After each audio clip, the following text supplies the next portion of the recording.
2 days ago, I posted a tweet that said I'm doing a Q&A video soon, comment any question.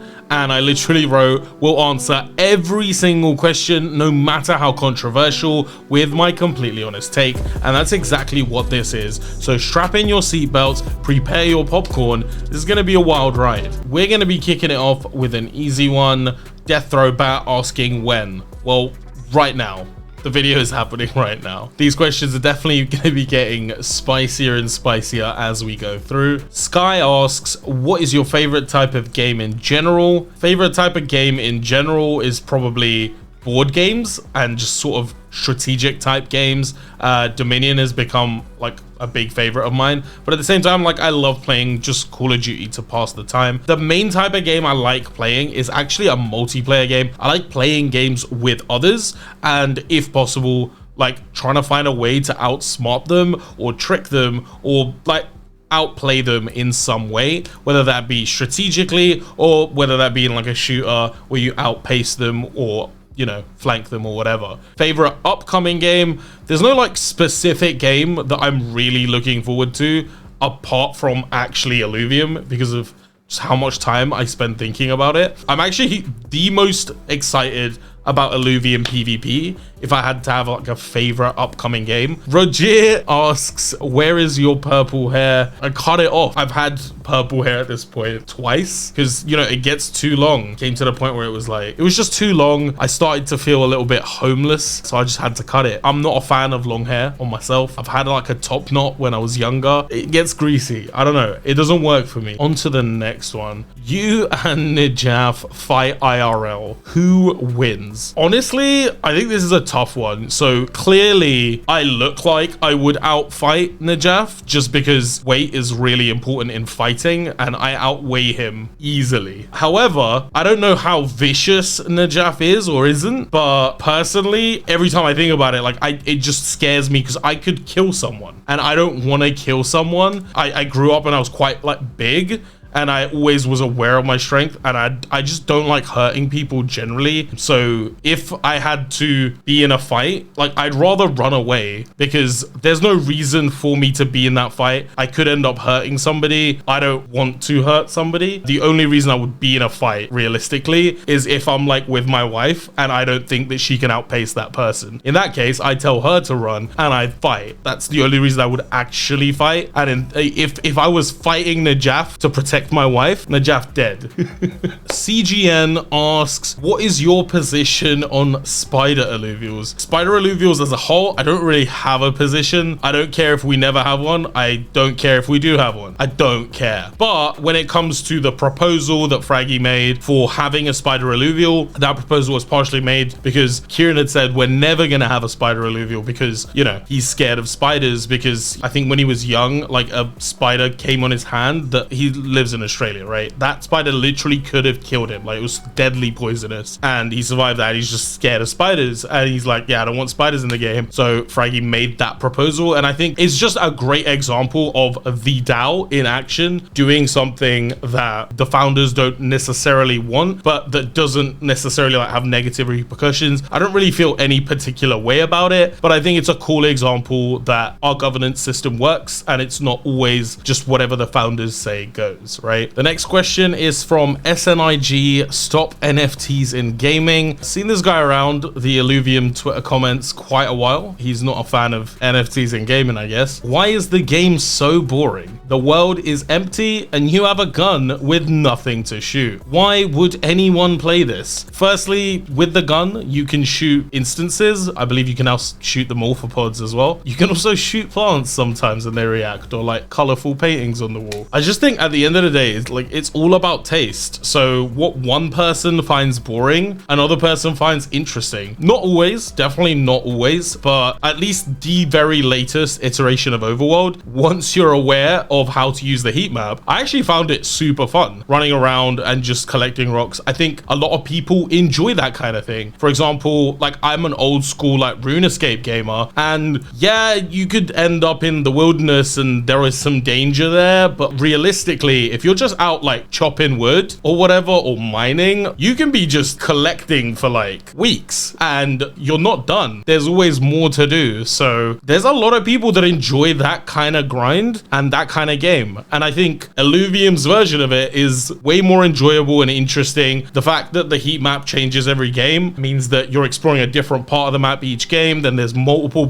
actual maps. It is, at the end of the day, a glorified pack opening. I don't think anyone can say that it is or isn't boring. It is just a pack opening. What will define whether Illuvium is or isn't boring, as far as I'm concerned, is PvP, because that's where it's really at. That's the game, as far as I'm concerned. The reason to get anything from the overworld is to be able to play in PvP. So if PvP is good, then it's good and it's not boring. So, but nonetheless, Illuvium's an auto battler. It is its own niche, and it's not for everybody at the end of the day, and that's absolutely fine. Nijafe asks, do people who want to make money with Illuvium have a place in this ecosystem? Well, yeah, definitely. Obviously, we've got the ILV token, which can be staked for revenue distribution once the game comes out. So if you want to make money with Illuvium and you believe in Illuvium's success, that's a great thing that you can do. Like, not financial advice. Nothing I say in this entire video is. The same can be said about land. If you buy land, you are guaranteed 5% of the revenue from fuel in Illuvium, right? And that fuel will be used for all future Illuvium games. So basically 5% of the revenue from all future Illuvium games, including this current one, not counting like, you know, secondary market costs, it's only the fuel. So that's another way that one could potentially make money. I presume that Nijafe is also asking about when it comes to like within the game. What about people that want to make money within the game, not just Illuvium 0, but within like Overworld or within PvP? I think there's definitely a place for people that want to make money. So within the PvP, I really hope that we have a really solid competitive scene, because that's just going to be very important. Having that esports aspect, I think, is strong. I don't think that the majority of people will make money. That's not how making money works. I think what we ultimately need, though, is a game that is really enjoyable to play, that people are willing to spend $50 or $100 to play the game like any other game, and who are fine with not getting that money back. Or if they ever want to just not come back for whatever reason, they can sell their NFTs and get some amount of that back on average. And I think that's the goal. And I think the goal isn't creating opportunities for people to be able to make money, but just by the simple system, it is an open market. Like, you can sell pretty much anything on the secondary market that you find within the overworld. There will be people trying to arbitrage, trying to trade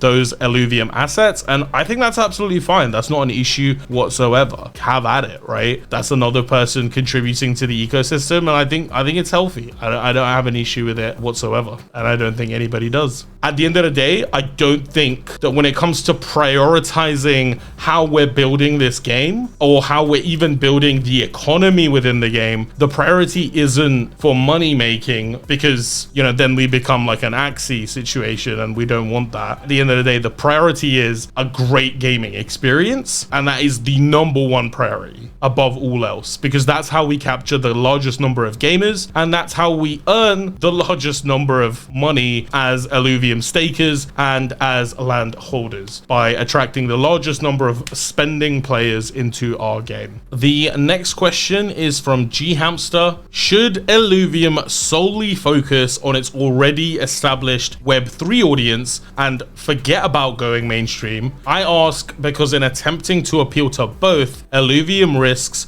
not appearing to either. Now, at the end of the day, I think what's most appealing to the largest number of people is a good game, firstly, that's just set up in an accessible way for everyone, because I don't think that that doesn't appeal to Web3 audience, like, at all. I think everyone in Web3 would love to play a game that was just a really good game. It's essentially a Web2 game, except everything in the game, you own it, like in Web3. I think that, for me, at least, is the dream for Illuvium, or for actually any like Web3 game, is a game that ultimately isn't prioritizing its NFT side. It prioritizes its being a game side, and then on top of that, just the assets within the game happen to be NFTs. But it's not its selling point, it's an added feature, right? I do understand the concern. What if we target a Web2 audience, they come and they're like, oh, this is NFTs, we don't like that shit, and then at the same time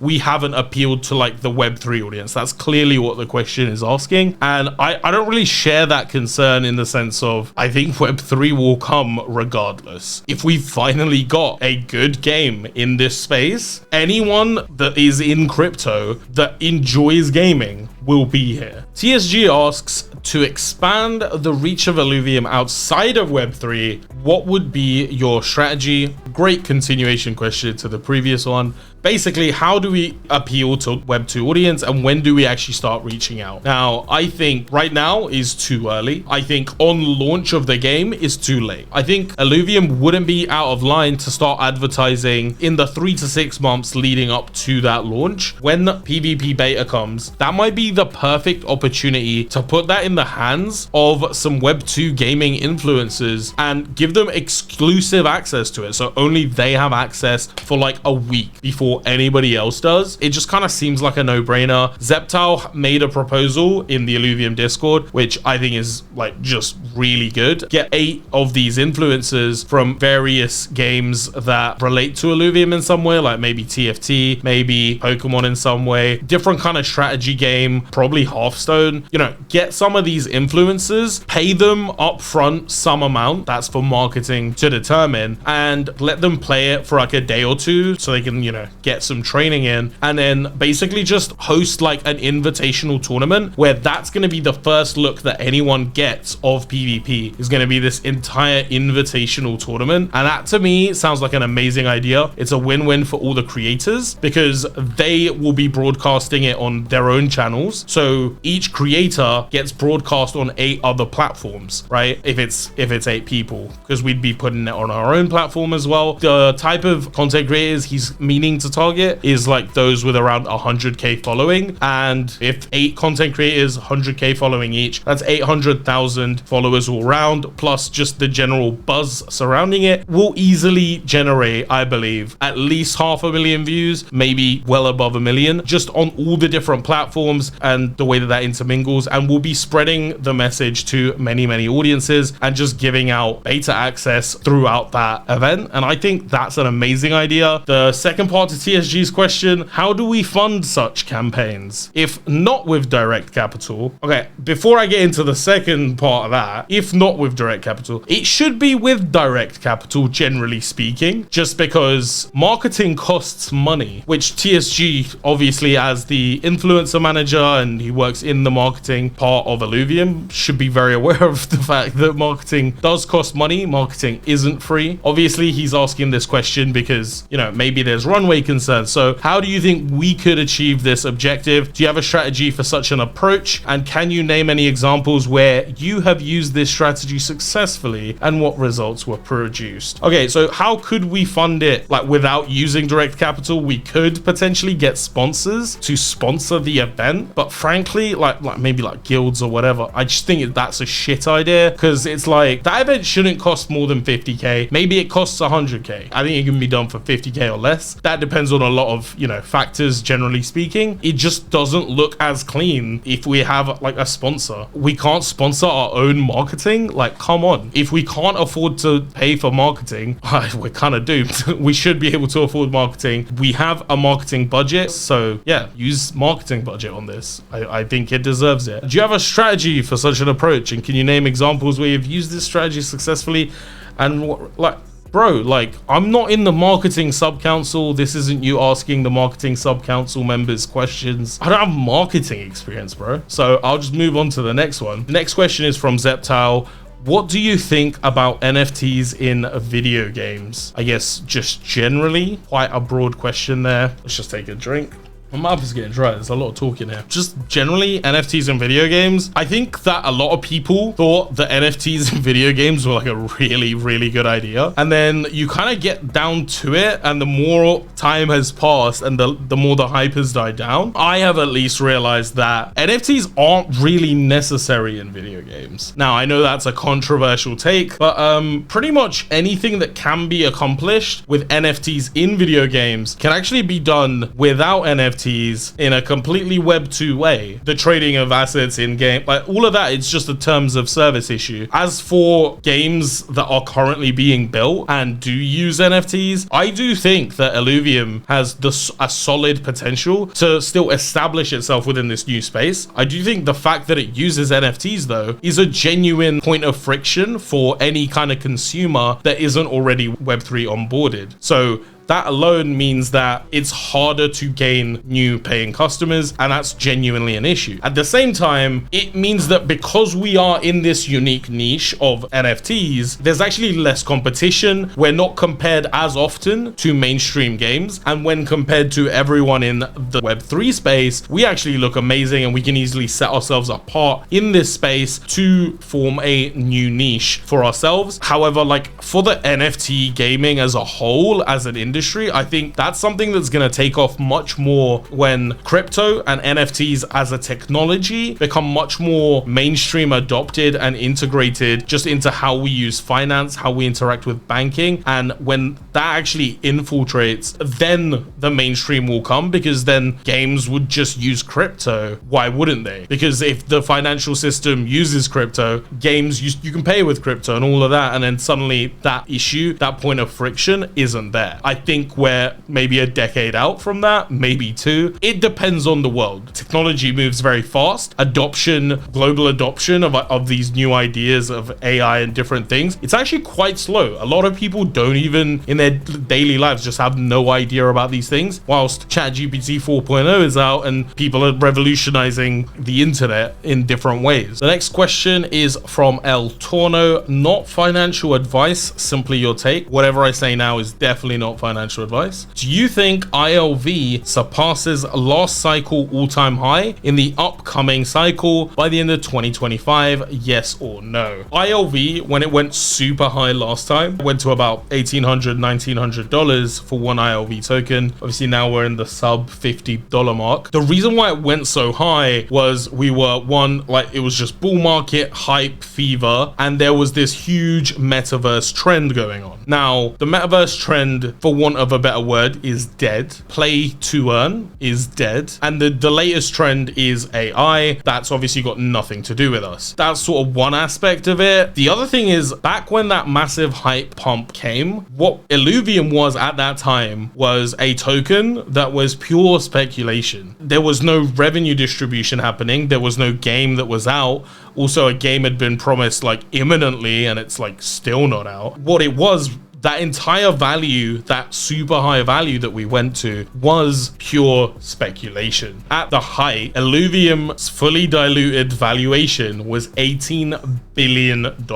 For a startup gaming company with no player base at the time, it's straight ridiculous that it was ever worth that much, considering there was no product. But, you know, things like that happen, especially in a bull run. Now, are we going to repeat something like that? Realize that when the game comes out, the moment the game is out, the moment that RevDis starts, ILV is no longer a speculative token. Neither is land, because suddenly ILV, at the value of ILV isn't what do I think this game will make one day. Suddenly the value of ILV is exactly correlated to the revenue distribution that it earns. If I buy an ILV and I'm getting back 5% interest per year, and I have to stake and lock it for that interest, then price of ILV, like maybe it's even too high, maybe it's about right there, maybe the proper value, because it requires that lock, is like 20%, 25%, because it's higher risk. So I think it's just very determinant and will be very closely linked to how much the game is actually actively earning. For Illuvium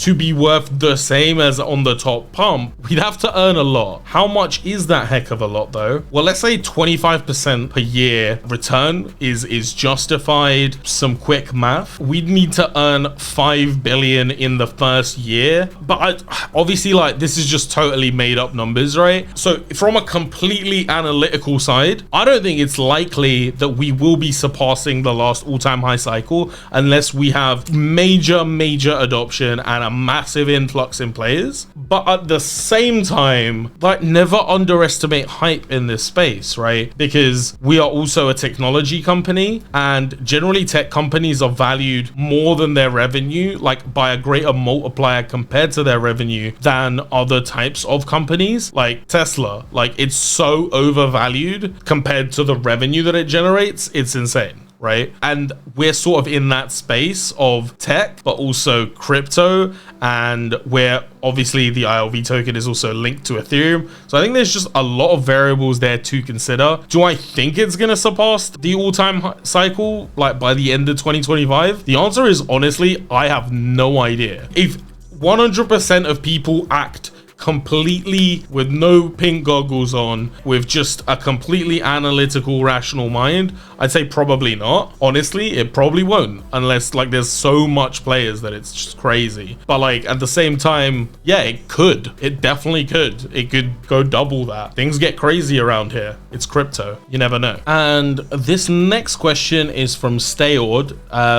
Now, this is a sentiment that I've actually been seeing going around about me, like a reasonable amount over the last like month or two or three, which is, you seem now more critical with Illuvium direction decisions than before. In summary, what are the main reasons that drove you that way? Not saying you're negative, but far more controversial. From my side, I don't think I've changed or anything, or that I'm different, or that even that my takes are actually that different. I think the main thing that's changed, so when I came into the Illuvium community about a year and a half ago, the thing that I loved most about the Illuvium community was that when I went into the Discord, I could ask loads of questions, niggling questions that really were trying to like disprove and like get to the bottom of like what part of this is a scam, you know, because like it's gotta be, right? It sounds way too good to be true. And what I loved so much was that regardless of what questions I asked, nobody put me down, nobody told me like put me off asking questions. What they gave me was answers to those questions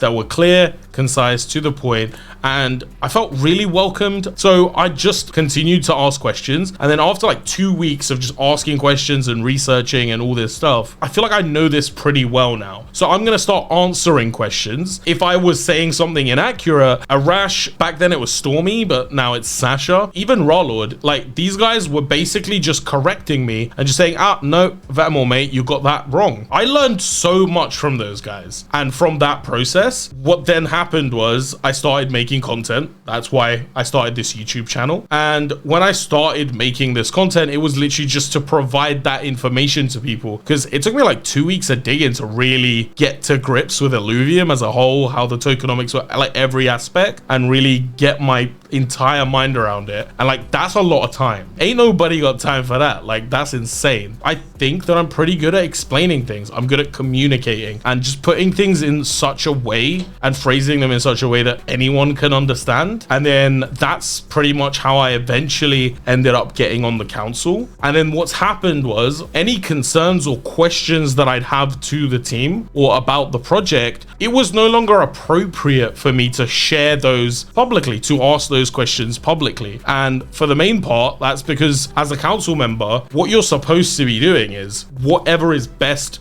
for the DAO. And it's not best for the DAO for a council member to be like publicly questioning stuff, right? And generally, like now council members, we sign NDAs. There's only so much we can share publicly, right? You can still share your views publicly, but I kind of didn't. And then as time sort of went on, whilst being a council member, I did decrease the amount of videos I made. And that was partially because back in the day, I basically said, this project is coming out at this date. That's what Kieran said. And then there was a delay, and then there was another delay. And then they went silent with dates. And a part of me felt bad. Like, with my content, I could have lost people thousands of dollars worth of money because I just assumed that whatever Kieran was saying publicly was true. I didn't want to just keep making hopium hype content about a project that there have been issues with. I felt kind of weird about it. The reason why I'm back at the moment and I'm making content is because I feel like I'm happy to talk about it now. Since I ended up not being on the council in the previous Epoch, I spent a few months sort of figuring shit out and where I stand on everything. And I've just decided I'm just going to be completely honest. I'm going to keep shit real. I'm going to be pretty frank about things. If I disagree with something that's going on, I'm happy to even disagree publicly. The other thing I found really weird is, like, because I was no longer a council member, I'd ask questions publicly again, and then people were like, why are you being so negative? And then I realized, like, everyone's gotten really defensive because we weren't going up and things weren't looking all rosy and it wasn't all speculation. It's like, actually, like, things haven't gone the way that we expected, and now everyone's trying to stay positive publicly to protect their bags or something, and then people get defensive about it, and it's like, I'm not into that. I'm not a fan. I'm not actually a fan. So at the end of the day, I don't think that I'm actually more controversial than I've ever been before. I think I'm willing to speak my mind. I did completely disagree with just criticizing the team. Like, I think that the team work hard. I'm never questioning their work ethic or their work or their, you know, expertise, frankly. But I do question Illuvium's leadership, and I will question Illuvium's leadership. I'm not questioning individual team members, but their leadership, there's been some issues with their public communications. There's maybe issues with prioritization. Because we didn't raise when we were high, we now have runway concerns. Like, it used to be a bragging point. We're building a project that's this super ambitious project with, at the time, 200 people, and it would take a normal gaming company 500, maybe 1,000 to build it. Well, doesn't that just mean that we're understaffed for the size of project that we're making? Does that mean we're gonna have to cut corners? Like, how are we making that work? Those are questions that are worth asking, and I think they're genuine questions. I'm not undermining the work of individual team members. I'm sure everybody on the team works their ass off, but at the end of the day, like, if there's just not enough people on the team for this size of project, then, like, it's gonna take longer to build. And I think that's where the situation has gone. I don't think that's controversial. That's the bit where I'm, like, sort of at a disconnect. I think that's public information. We know that the team has decreased the size. PvP hasn't even begun being tested a year and a half after we were supposed to initially first launch the entire game. Those are questions that should be asked, and I think that I have no issue asking them. The other side of it is obviously, like, people have said this before. Can we not keep going on with the same thing? This is hurting team morale. I do understand that, but I think that's an issue for leadership to deal with. I don't think anyone should be put down for having concerns. At the same time, I think there are some people out here who publicly have concerns and they're never constructive. It feels like they're just like, fuck the team, fuck Illuvium. And I'm not a fan of that. I don't think it's useful. I don't think it's helping anyone. I don't think it's helping the community. If we're going to question things, we should do so as constructively as possible, and I aim to do so. So the next question is from Splendor. What will you bring to this epoch that you didn't get to last time? Kind of the answer that I gave for Stayod's question, which is I'm happy to just, you know, say my honest views on shit publicly. But, like, more broadly, I'm super excited to be a part of GovV2. I'm super excited to be in the strategy sub-council. I think we're going to get a lot done this epoch. I think we've got a solid group. Considering where we're at with the fact that this now 6-month epoch is literally going to be just on the cusp up to launch. So there's a lot of proposals that are going to be coming through, a lot of discussions to do with the strategy that we're going to be bringing out, how are we going to be doing everything. Just, we couldn't have really even tackled back then. And I think the way that governance is structured now is much more streamlined to actually be able to get more ideas through, get more discussion going. Basically, what am I going to be able to do that I didn't get to do last time?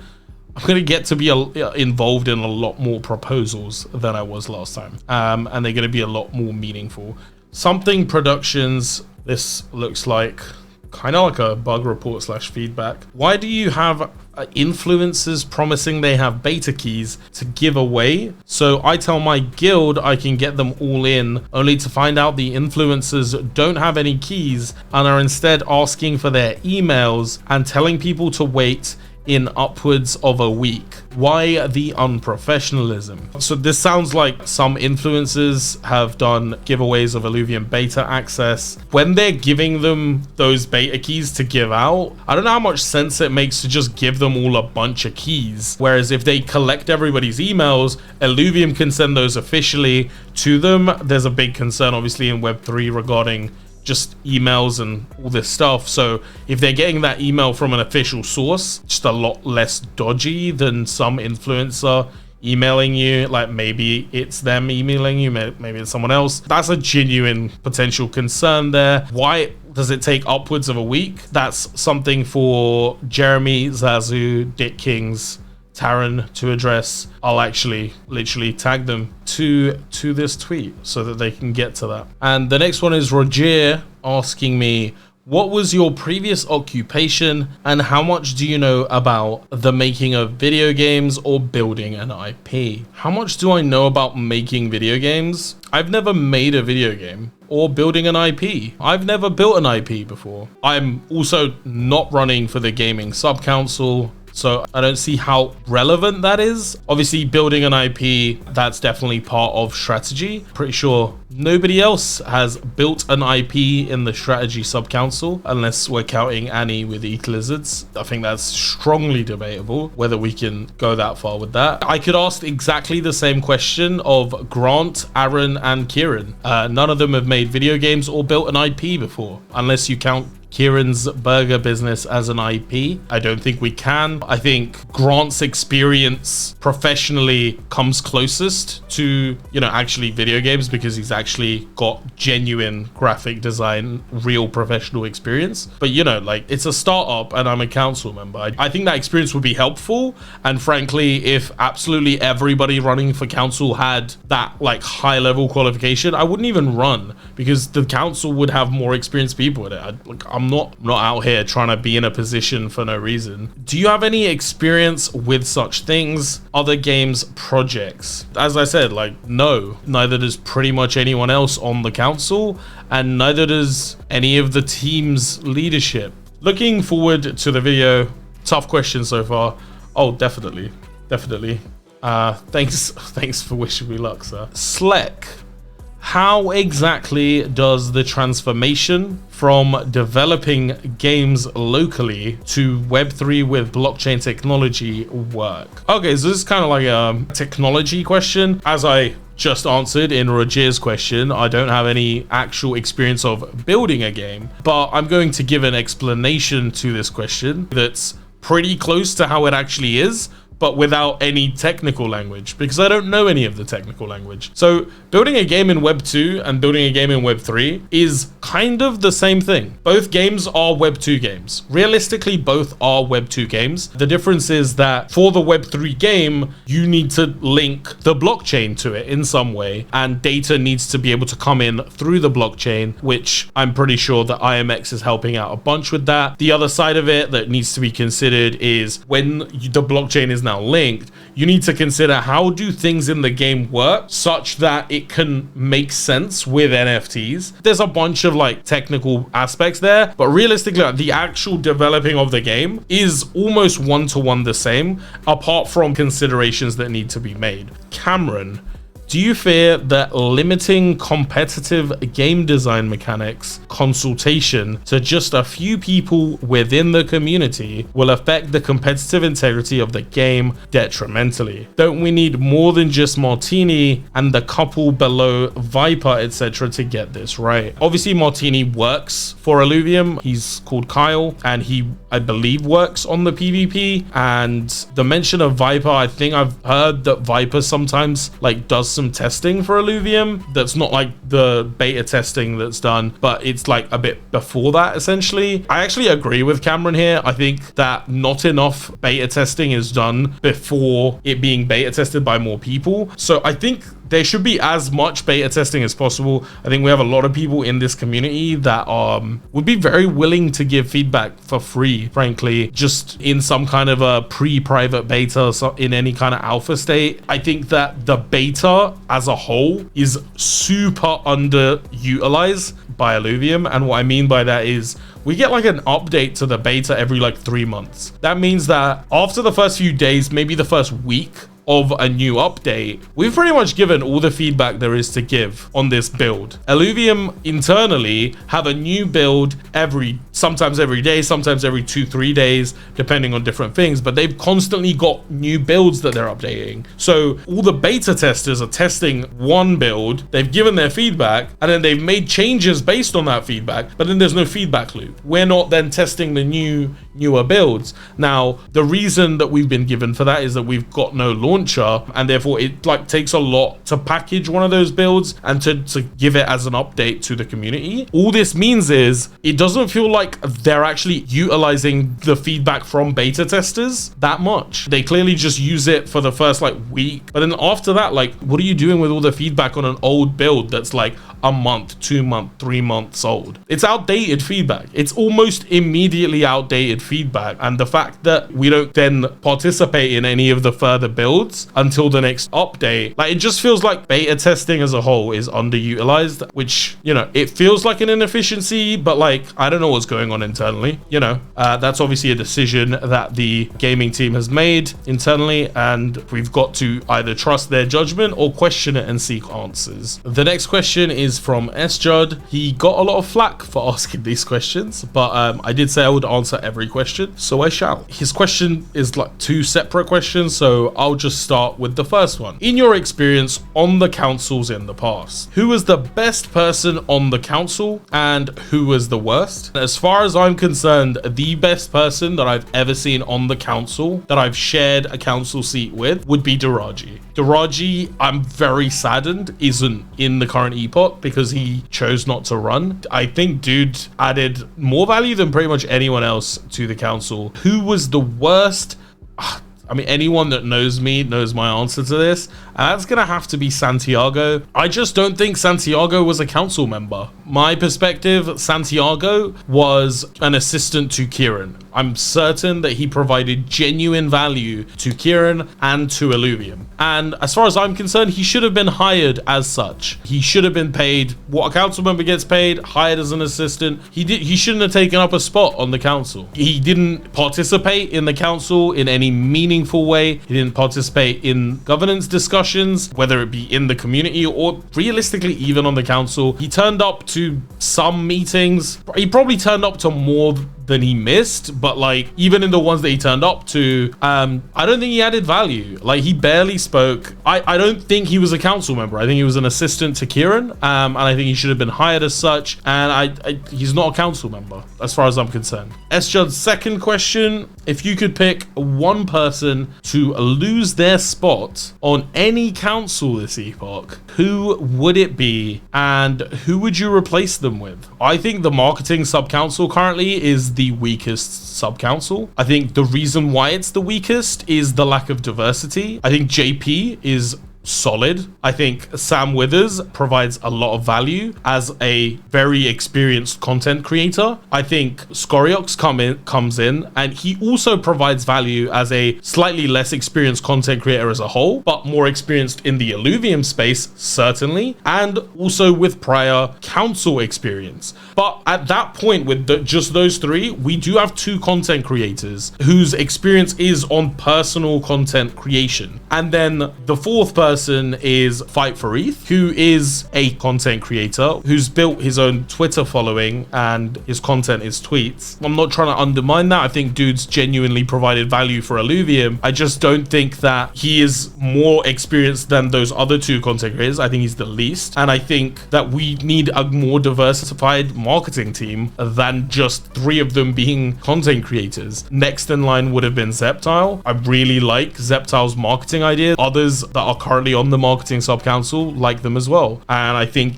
dude has a lot of value to offer, has like years of marketing experience. I might be biased here because I'm pretty close with him as well. I talk with him quite a lot. I've never actually had a conversation with Fight for ETH, definitely not in like a voice call. I don't think it's a diversified council. I'm interested in a more diverse council. I don't even think that's that controversial, frankly. And the last one, which isn't actually a question that anyone's posted, but it's a question that I have for myself that I know that other people will have watching this, which is, why didn't I do this entire thing live? And honestly, the main reason is because, well, just looking right now, it's taken about an hour and a half to record this entire thing. The actual video that you're gonna see probably gonna be a bunch shorter than that. And you know what, like I might even go back and look over this recording and be like, the way I answered that question is just really long. I'm not gonna change my answers to anything. I have no reason to. I'm trying to make this video as succinct as possible. I value your time, frankly. I'm not a fan of watching these like long videos and you're like, there's like 5 nuggets of like good information in the whole video, or even 10, but they're just littered and there's just loads of space in between that's just like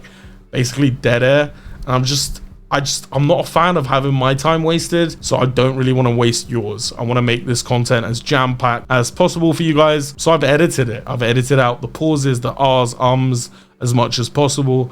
And there I go.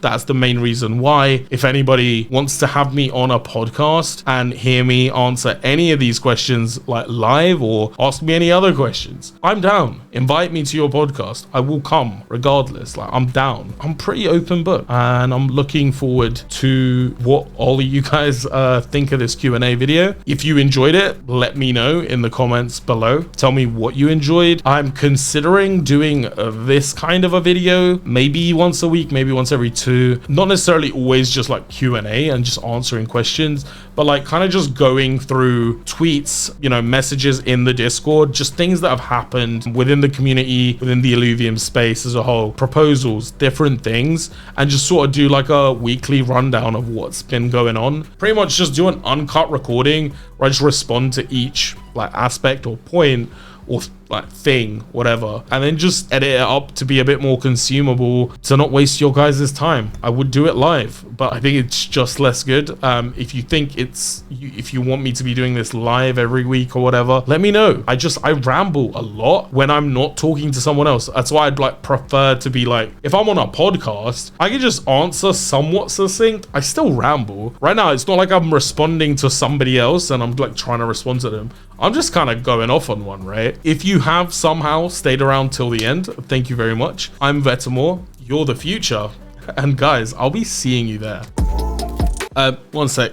Turns out it's not the end. I literally finished recording. It was like an hour and a half of recording, and then I literally look at Twitter and I've got 2 new questions. So I quickly added a like thread tweet, no longer taking any new questions, but I was like, I did say I'd answer all of them. So now I've actually said I'm no longer taking new questions. I'll answer these 2 additional questions that came through. Bonus. So from Ricky Tan, this is going to be great. Why not a live stream? I pretty much answered that a little bit earlier. If you could meet one council member in person that you have not already met, who and why? Honestly, the answer to that question would have to be Jim Barino. There's no reason to meet with another council member in real life to like get official business done. It's no easier in person as it is online, so I wouldn't be doing it for official reasons or for work reasons. If I could meet somebody, it would definitely be Jim Barino, and I think we'd have an absolute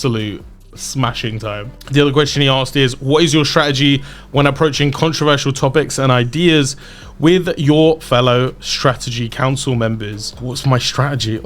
No particular strategy, just be pretty open and honest about it. The only way for the council to function is if, as council members, we treat one another as though we all want the best for the DAO, and we just assume, you know, good faith, and like, it's the only way. And the other person that came through with a question while I was recording is Fight for ETH. Fight for ETH asks, as someone who is a part of the strategy sub-council, what are your thoughts on how rare holos should be. If you came across 100 atlases in the overworld, how many would be holo? 1 out of 100, more or less? That's a very, very good question. I believe in Pokemon, it's usually around like 1 in 8,000 or something. In the latest one, it's like 1 in 4,000. Because we're a little bit different than the way that Pokemon works. Also, we have 2 stages of holo. So does Pokemon, but it's kind of lame. Ours is actually cool with dark holos. So we've got the holos and the dark holos. Personally, I've like done a bit of the mental math, and I'd be absolutely fine if holos were 1 in 1,000. So every time I saw an atlas, I'd have a 1 in 1,000 chance of that atlas being holo, meaning therefore that the rarer something is, technically the rarer its holo would be as well. The reason being is if it's 1 in 1,000 to find a holo, it's pretty rare, but it's not like insane. And then obviously you don't catch every alluvial when you're out there. When you fight a battle, there's usually like 3 or 4, meaning that every instance that you would shoot at, there's like a 1 in 330 on average chance that you find a holo in there. So it's rare, but it's not like insane, and it's something that you're likely to encounter like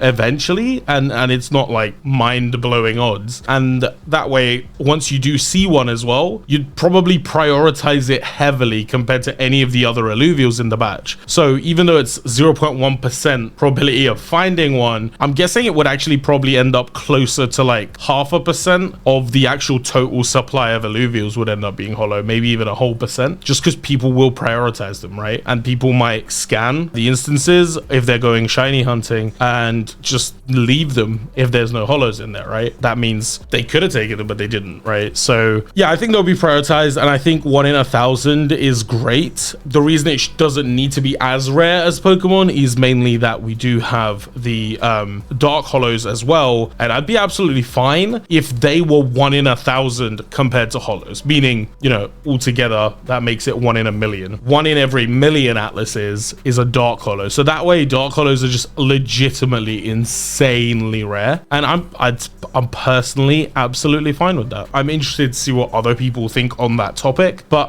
1 in 1,000 for holos seems pretty good. It seems about right, and 1 in a million for dark holos just really gives it that scarcity value. It's still gonna happen, but it's gonna be actually incredibly scarce, which I think is great, because they should be insanely rare. So now we're actually done for reals this time. Thank you for watching. I'm Vetemor, you're the future, and I'll be seeing you guys there.